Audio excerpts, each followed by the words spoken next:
afternoon, everyone. This is Tony from her Homestead Skills. Doing quite well here. Actually, it's fairly quiet. I am focusing on my pantry.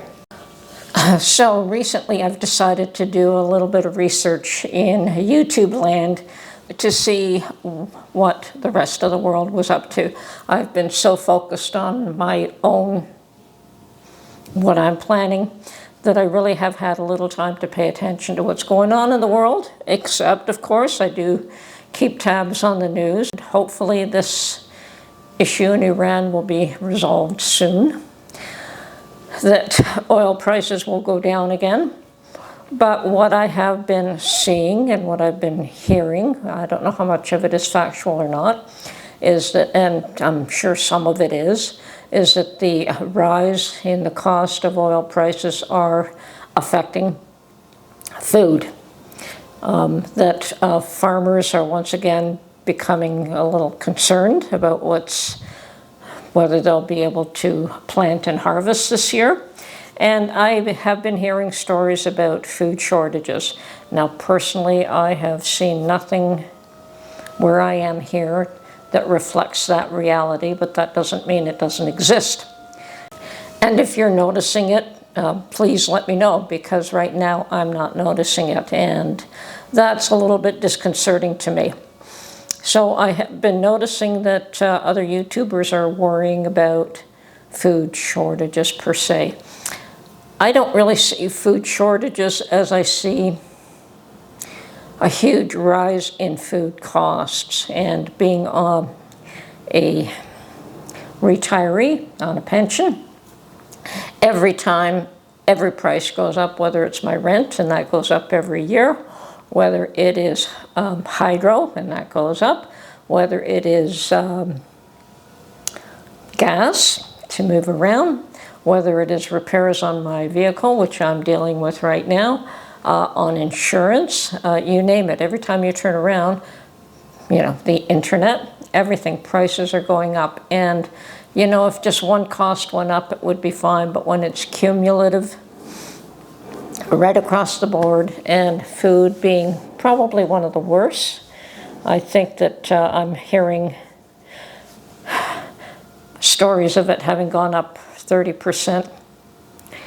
And I don't disbelieve that. I found chicken to be cheaper down south, but then you have a lot of chicken farms that seem to pop up all over the place. I know that when we were looking at homes, there were the odd one that had a chicken farm not too far away. But here, for some reason, chicken is through the roof. It's extremely expensive for what you're getting. So with the cost of food being excessive rather than in short supply, I don't think it's in short supply here as yet, but the prices just seem to be going up and up and up, and I don't think they're going to go down. So what do you do? And the best thing that I can do is something that I've been doing all along, and that is stretching the food dollar.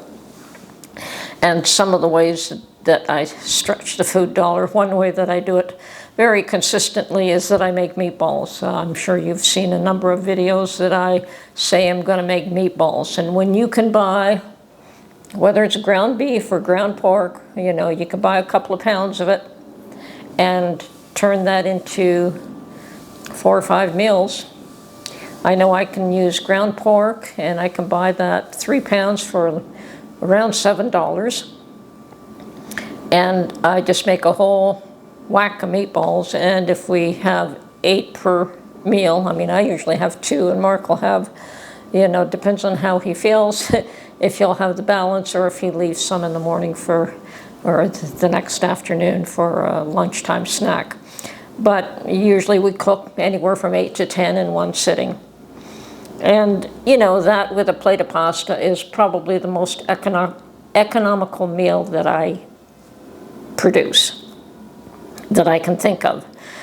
So now I'm going to focus on what else can I do to make economical meals. And one of them, of course, is that I always make some chicken stock, because I can pick up chicken bones for $2, and that hasn't gone up, fortunately.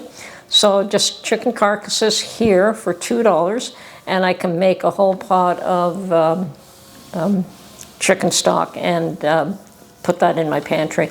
Now we can use that as a base for stew, for just about any other, when we make shrimp with linguine. And speaking of cost-effective foods, the other day Mark's friend made him some curry, and I'm not a fan of curry. And he, I guess he made a big pot at home, and he gave Mark, his fishing buddy, he gave Mark some to take home, and Mark is always happy to eat different foods, and he likes curry. And so he said, I said, well, fine, just make that for yourself, don't worry about me. And he said, well, what will you eat? And in the end, we decided that I would have some shrimp fried in butter and garlic on a bed of rice, and didn't want a lot of the shrimp, like there's a bag. And yeah, that's another economical meal, when you can have rice dishes with a little bit of meat. And I enjoy rice, so that was not an issue. So it's coming up with meals that, I think the days of the steak are gone for me, for temporarily anyway, until we can find a way to get past some of the expenses that we have to deal with. But yeah, we did enjoy the occasional steak down south because we have a barbecue down there. But nowadays, I think that is out of the question for the time being. So it's basically, what can you do economically? Well, how can you stretch your food dollar? How can I put things in the pantry that, I can make as a quick meal? And another thing that I've come up with is chili, which I always make. And I think we're just about out of chili here. And I did pick up some of the 1.5 jars from a Walmart. I think I got a pack of them, less one, for a good $10 discount for missing one jar. So it was well worth the buy. And that is a preferable size for chili and Mark and I, because a quart is too much and a pint might be not enough. And it depends on how you serve it. And Mark likes his chili on a bed of rice. I prefer mine with slices of toast, but I'll eat it either way. And so will he. Sometimes you just want chili and toast, and sometimes you want a bigger meal. But in any case, I think that the 1.5 jar is probably the preferable size for chili for the two of us. So this is what I'm dealing with right now. How do I stretch the food dollar? I don't really see food shortages. I see food becoming very expensive. Maybe you can let me know what you're seeing, what you're noticing. I don't see empty shelves. I don't see, like 3 years ago we had that issue where people were panicking and were buying food off the shelves. I see the shelves are full. I just see prices that are increasing almost every time I go shopping. I don't buy ready canned foods. I think that buying a can of beans for whatever price is far too expensive. I prefer to buy the dried and cook it up myself. I save money that way. And I buy the large bags of rice and spread that out, in just jars, or vacuum seal them in smaller packages. I also purchase flour by the large size bag, and I portion it into smaller bags. So, put them in brown paper bags and then vacuum seal that. And I open one of those every time I run short. So I've been using my flour lately. And so I probably will be going out to get a large bag of flour and some minced beef for chili the next time I'm out shopping. And so I'm off to my kitchen now. I'm going to start another pot of chicken stock today, and I'm going to package a whole bunch of meatballs that I have already made up.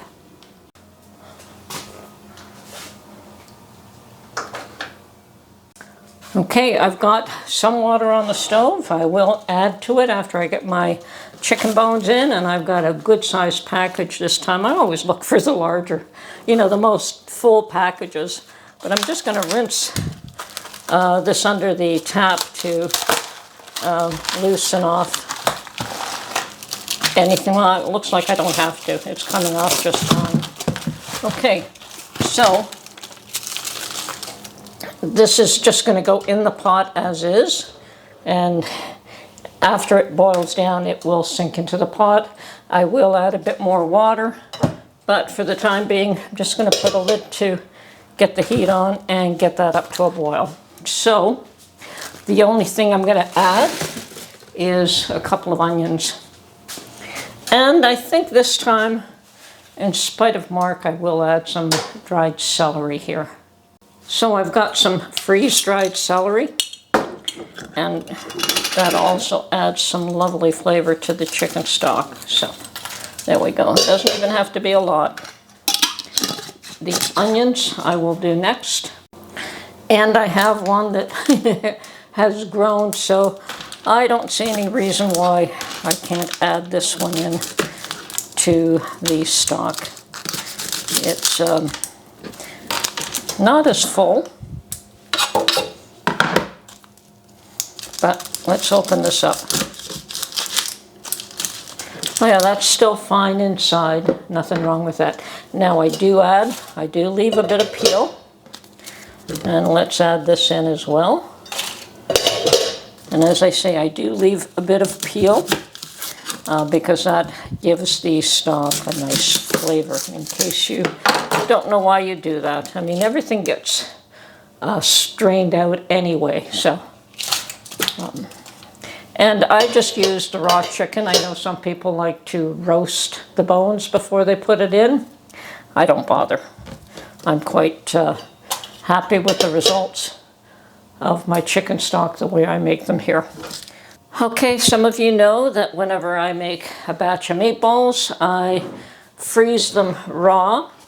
And let me tell you, my freeze dryer trays sure come in handy for that purpose. Now, here I've got 2 trays. This is just 3 pounds of meat.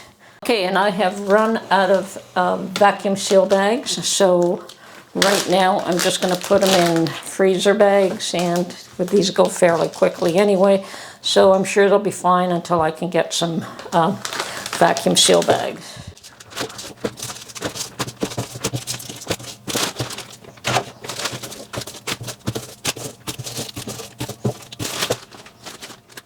Okay, I have counted 46 meatballs in this batch, and for me that will make 5 meals easily.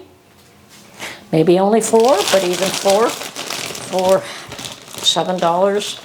Plus, of course, pasta. And, you know, it's going to be a little bit, you know, you add the pasta sauce and all the other things, but still, I can't think of a less expensive meal I can put together, unless it's just rice with some sort of meat on top, which I think I'll be looking at, and chili's another one. So those are the 3. Stew might be a little bit more expensive to put together, but I think I will try to figure that one out and see what we can do there. This is a fairly common meal in this house, and we do enjoy it, but it is also very cost effective. Now this just goes back in the freezer, and we just take out the quantity we want in order to make dinner that particular evening, whether it's 8, whether it's 10, you know, whatever we feel like cooking that day. And I do have to get some vacuum seal bags on my next shopping trip as well. And perhaps some of you can suggest your meals that you use to stretch your food dollar. I know that, I mean, for me, it comes from my background and my heritage. And I know that my mother there was something that we used to call polenta that she never made for us. And that is basically cornmeal. It was a cornmeal mush. And that was one of the staples that I think that they had when times were tough and there was not enough food to go around. Personally, I don't have an issue with porridge, and I keep a lot of steel ground oats in-house, and I would not have an issue eating that on a daily basis. Sometimes I go through it every day, every morning for breakfast, and other times I completely forget about it. So I do go through seasons where I want certain foods. And right now, even peanut butter on a bread sandwich is great for me. Love that. So perhaps some of you would like to suggest what your favorite meal to be able to stretch your food dollar is. Let us all know. Maybe we can all learn something from each other. Anyway, thank you. Okay, so I would like for you to let me know whether you're noticing food shortages, empty shelves, or like me, just that the prices are getting beyond being able to stretch. I think we've been stretching our food budget for years anyway, so I don't know what else we could learn. And yes, I think during the Depression days, they learned how to stretch it even more, and hopefully it won't come to that for us. But let us know what your situation is and what you're dealing with, whether it's the empty shelves, whether it's just high prices. Okay, talk to you soon. Bye for now.